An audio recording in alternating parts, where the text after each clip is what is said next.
Hey, Soviet Combat Sloth here, and today we've got a range update on the Tisas M1911A1.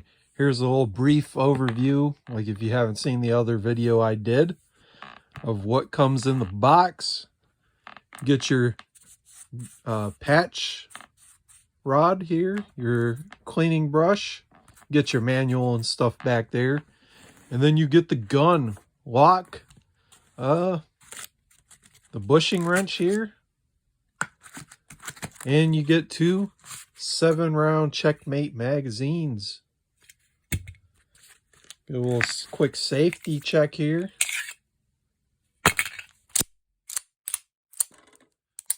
Bump my little tripod, but we'll get that box out of the way. There's the information on the gun, forged frame and slide, Series 70 internals, and it takes all standard single stack M1911A1 magazines.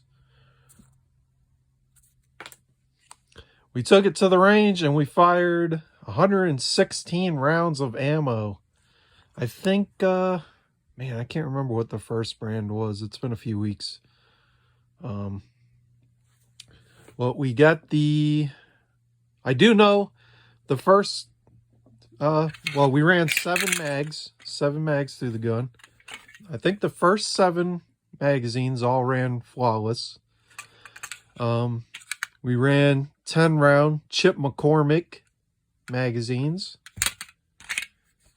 Then, of course, we ran the 2 Checkmate 7-round mags. Then we ran 3 Chip McCormick 8-round magazines, flush fit 8-rounders. So we ran 58 rounds the first time. Then the second batch ammo, we ran 58 rounds again. I took the gun to the range. I did not clean or lubricate this firearm before I went to the range.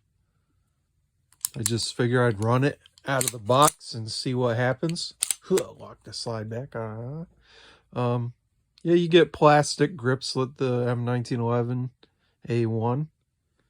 You do not get any wood grips in the box. Like some models have wood grips all included in the box as well as plastic grips. It's a pretty faithful copy of the M1911A1 from U.S. Army inventory and WW2.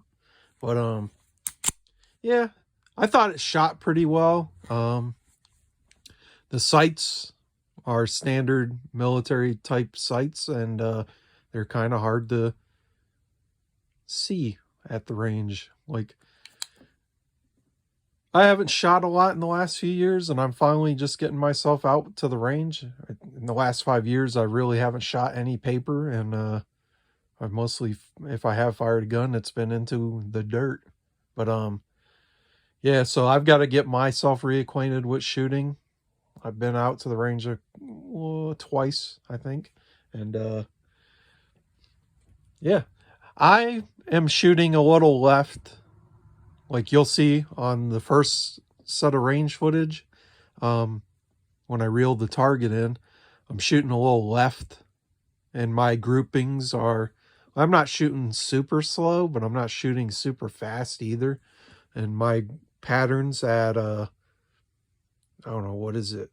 15 to 25 feet or whatever, I think it is. Like pretty much like self-defense type ranges. Like my patterns on a shoot and see like circle, I don't know what it is, like 12-inch. They're about a hand size pattern on there, but a little left. You'll see I kind of readjust and adjust my grip. Like I haven't shot a gun in a long time, and like for any type of accuracy, I guess. But yeah, I'm trying to get myself back in the groove with shooting. So any accuracy or related issues like that you see is just me. Yeah, so I think the first 58 rounds ran fine. And we'll roll that footage in. and we'll be right back with you.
All right, you see that first 58 rounds, they had that, I think that all ran flawless. And yeah, then on the next batch of ammo, we ran another 58 rounds, and that was perfecta ammo this time.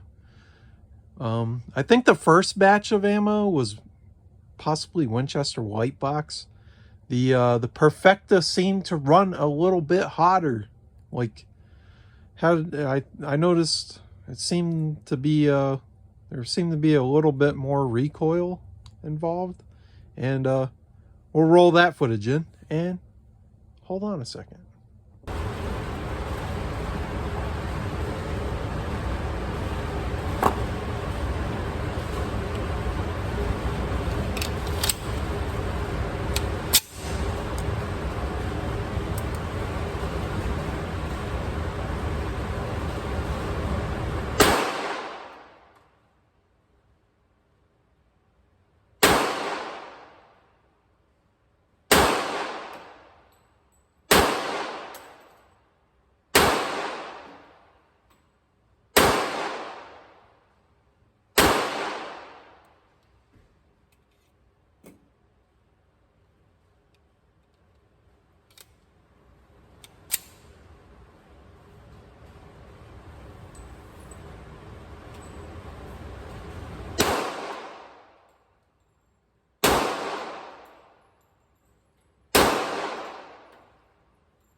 The perfecta ammo seemed to be a little more peppy.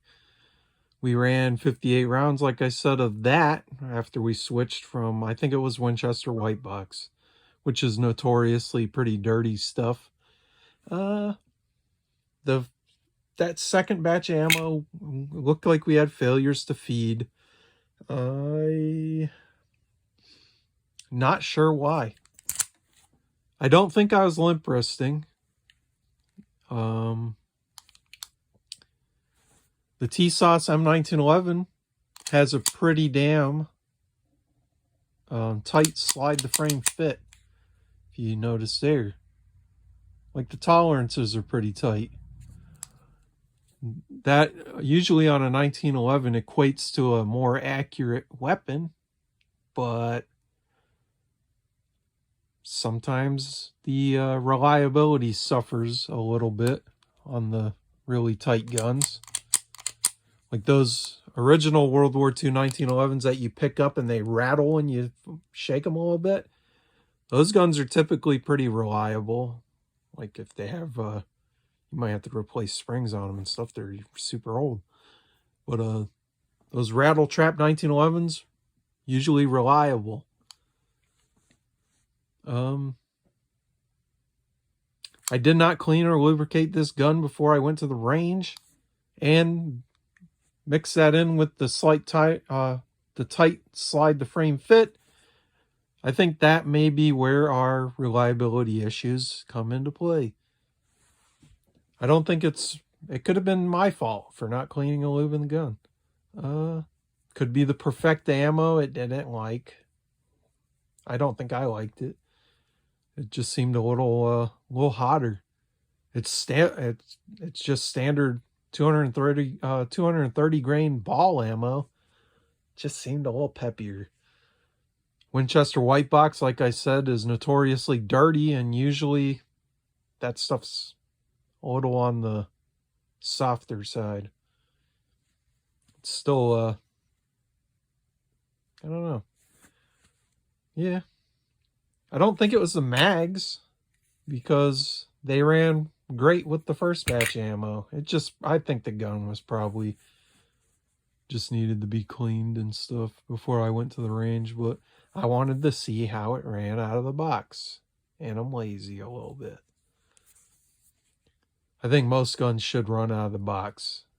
Like I said, it's tight gun. Maybe that's what causes the reliability issues. Like Glocks are typically pretty reliable because they're not they're kind of, the tolerances on them are a little loose. Like, they're reliable guns. Like, they're accurate still, but I think that's why most modern handguns are pretty reliable, because we've got things pretty well figured out at this point in time, and the tolerances are typically where they should be. This gun's just really tight. A lot of friction there, and that's probably what happened. I don't think I was limp wristing. Could have been. You can watch the video and decide. I know I flinched one hell of a big time there. You'll see. Man, I was shooting and I kind of dipped the gun. You'll see the gun dip like that. But if you watch closely, I had a piece of brass of that perfecta fly backwards and strike me right in the, it was either right in the eye protection or right under the eye protection, like right on my cheek, on my left eye. And that's kind of, when it hit me, I kind of dipped like that. You'll see that. I thought about cutting it out because it's fairly, kind of looks embarrassing. But yeah, that sucker hit me right in the freaking eye. And yeah, it kind of made me weep. Yeah, I think it's an accurate gun. It's fairly reliable. Maybe not with perfecta, and if you clean it.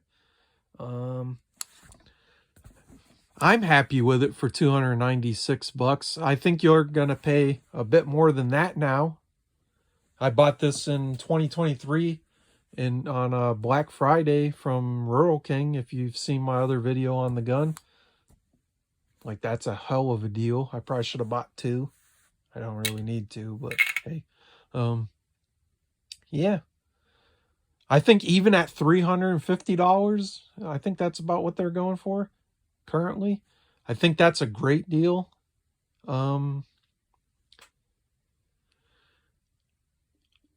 If you use good quality ammo, you clean the gun, you got to keep a nice tight grip on it. Use quality mags, Checkmates or Wilson Combats. The gun should probably work fine. Maybe mine's a little bit of a lemon, I don't know. But I'm willing to bet that it just needs to be cleaned, and because it's such a tight gun, break-in period. Usually within 300 to 500 rounds. Like if it does need a break-in period, 300 to 500 rounds should get things smoothed out and broke in. There's a lot of friction there, I think, like I said. Yeah. It's a really well-made pistol, man. Like, I'm impressed. Yeah, it's a pretty tight gun. Yeah, I think it's attractive. They're at good price points. It's not a carry gun for me. Whoopsie, my camera's bouncing a lot. It's not a carry gun for me. I think there's better options for me. Like your mileage may vary. And if the 1911's your cup of tea for carry, Tisas makes all kinds of different models that are more suitable for carry. This is just a ranged gun to me. I've got a lot of options. Yeah. If you just want a gun to shoot, or maybe you may have to polish up your feed ramp or do a little work or break-in period. Like, if you don't mind that type of stuff, I'd say get one, man. Because the price is right. Even at $350 or whatever, for this base type model, the M1911A1, the no frills World War II style gun with the horrendous shitty sights. Yeah, get one. Why not? We only live once. I'll get out to the range with the thing, shoot more ammo, and we'll probably do another update in the future. And I don't know. I still think it's worth the money. Like I said, your mileage may vary, and this is Soviet Combat Slub signing out.